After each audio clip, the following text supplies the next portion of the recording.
In this strategy, station teaching, the co-teachers divide their class into small groups to provide instruction at separate stations. Station teaching is a chance for two teachers to work together and provide some individualized attention to smaller groups of students while covering several different pieces of the curriculum. Sharon and Jan have divided their class into 4 small groups, and those groups rotate between specific stations, each station presenting different but often related content. Jan will teach Station 1 and Sharon will teach Station 3. At Stations 2 and 4, students will work independently, with both teachers monitoring their progress.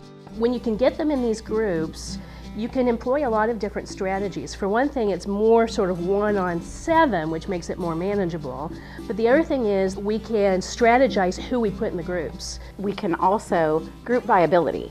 So I can take some extra time with a group who maybe has fewer skills, and I can let the more independent learners work on their own. So it allows us to split our groups up into a variety of different configurations. After a designated amount of time at each station, the groups will rotate. And the nice thing about working with stations is we can really modify the curriculum to match what our students need, because it's much smaller pieces. It's not an hour of one topic, it's several small topics in shorter amounts of time. Station teaching reduces the student-teacher ratio, increasing student participation and effective monitoring of the students. I think you can also identify and feed into the curiosity of students better when you're in exploration stations, because you can actually see right in front of you somebody kind of, oh, this is grabbing my interest, and you can kind of run with that and make an educational moment out of it, and also a memorable moment and an engagement moment. Since this is a highly engaging instructional format, teachers may need to manage the noise level in the classroom.